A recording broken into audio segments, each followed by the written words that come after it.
menjadi beban psikis bagi mereka dan bagi saya tentunya sebagai ibunya.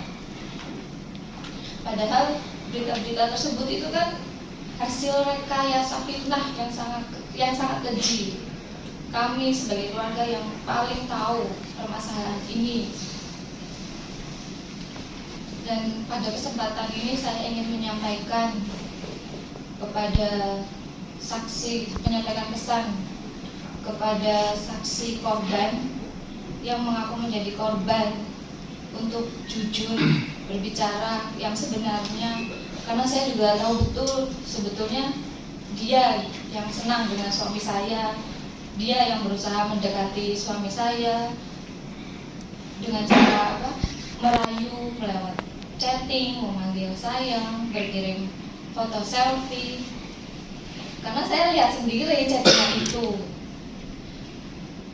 Memang pada kenyataannya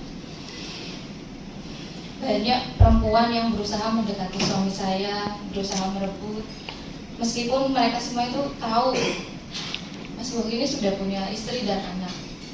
Kenapa seperti itu? Karena Mas Bogi ini orang yang sangat baik sekali. Dia sangat dermawan. Dia tidak pernah lihat status sosial orang.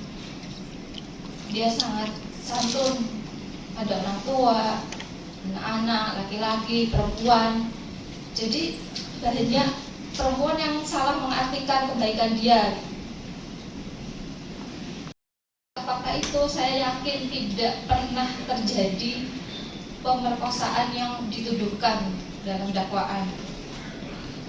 Dalam hal ini justru kami sebagai keluarga yang menjadi korban, terutama Mas Bogi, nama baiknya sudah dicemarkan karena beritanya kan sangat masif ya, negatif sekali gitu loh, yang berita yang beredar. Saya dan anak-anak menjadi korban psikis, kami kehilangan waktu bersama, dan saya harus mengurus anak-anak saya sendiri, mengambil pekerjaan, mengurus tanggung jawab Mas Bogi di organisasi. Ya meskipun memang di perusahaan itu ada manajemen, di organisasi itu ada strukturnya, tapi semua itu yang menghandle, yang pemegang keputusan itu Mas Bogi. Ibarat kapal ini mau dibawa kemana, dan itu semua ada di tangan Mas Bogi. Betapa susahnya saya dengan situasi seperti ini, harus menghadapi semua sendiri. Sejak dulu di internal kita memang ada gerombolan tertentu yang bolak-balik istilahnya berkali-kali memfitnah Mas Bogi. Sudah tidak hitungan 1-2 kali Mas Bogi difitnah, itu sudah berkali-kali. Tapi untuk kali ini mereka masukkan ke media. Dan itu yang membuat keluarga ini kan dia tidak terima, marah. Akhirnya berita yang berkembang di media ini kan negatif sekali tentang Mas Bogi.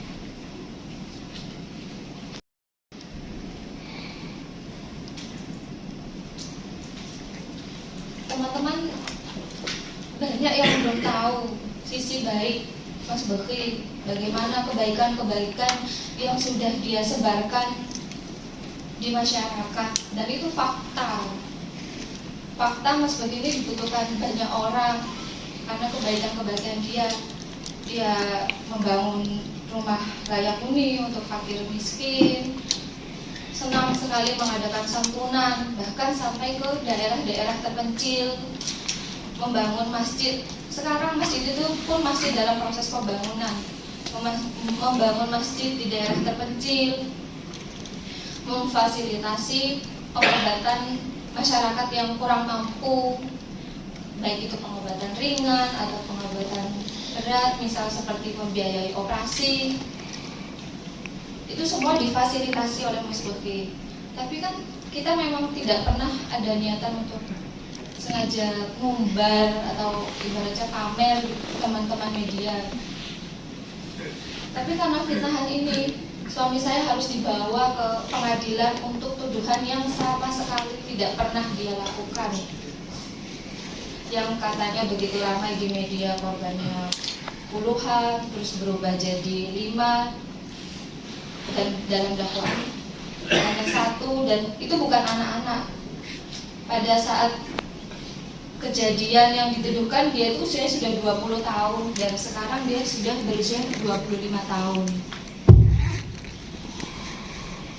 Sebagian orang yang tahu duduk perkara ini, mereka itu lebih menilai kasusnya itu seperti mirip sebagai pelakor yang dia tuh gagal mendekati suami saya, sama dengan gerombolan fitnah itu untuk membawa kasus ini ke ranah hukum. Sebagai istri dan ibu dari 4 anak saya yang masih kecil-kecil, jujur saya merasakan susah, beban hidup saat ini yang harus menjalani hari-hari sendiri tanpa Mas Bekti. Karena saya sedang Mas Bekti ini sudah menikah selama 10 tahun, dan selama 10 tahun itu juga kami tidak pernah berpisah. Di situasi yang sekarang ini, anak-anak itu selalu tanya, Abah kemana? Abah di mana? Kapan Abah pulang?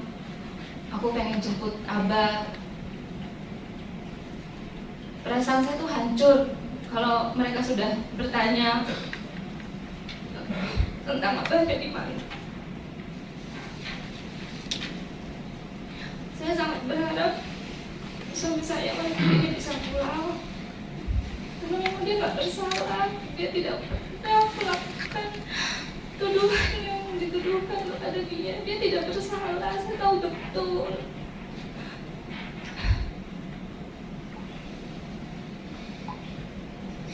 Saya tahu betul bagaimana suami saya. Saya ingin dia pulang.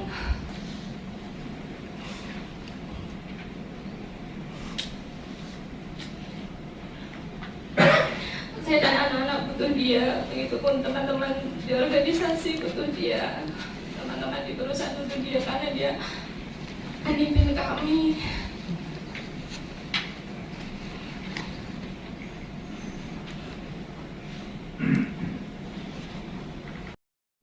Dan menurut saya fitnahan ini sangat keji sekali ya, untuk hal merkosaan pencabulan tidak pernah ada, dia tidak pernah mungkin melakukan.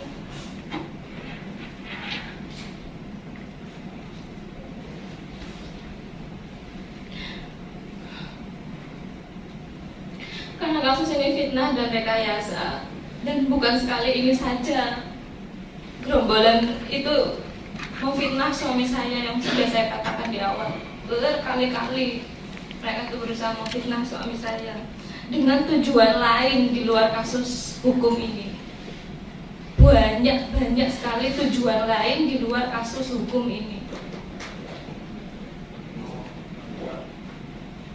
Dan itu sudah banyak yang tahu.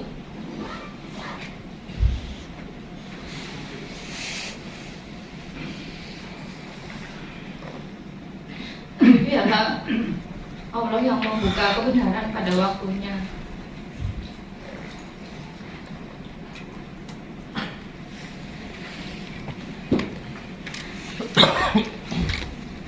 Saya sangat berharap keadilan bisa didapat oleh Mas Bekti, karena dia tidak pernah menyakiti orang lain, dia tidak pernah merugikan orang lain.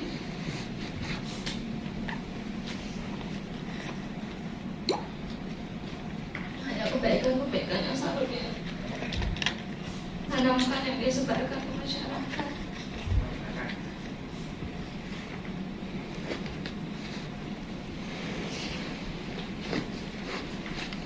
Tolonglah yang mengaku korban bicara yang sebenarnya.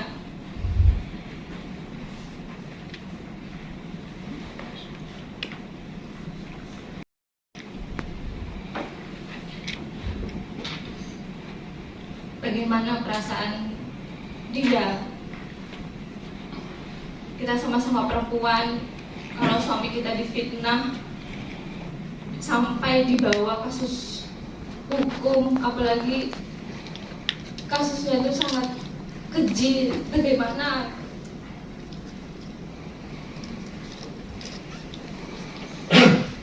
betapa saya tidak terimanya dengan kejadian seperti ini. Kalau disuruh jujur, saya jujur nggak terima. Suami saya harus di dalam rutan, dia harus di sana karena tuduhan-tuduhan ini.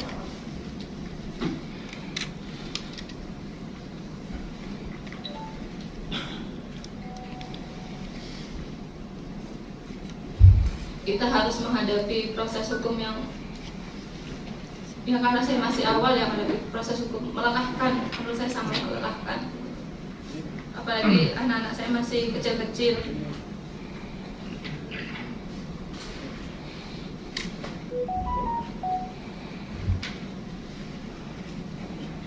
Saya sangat berharap keadilan bisa didapatkan suami saya.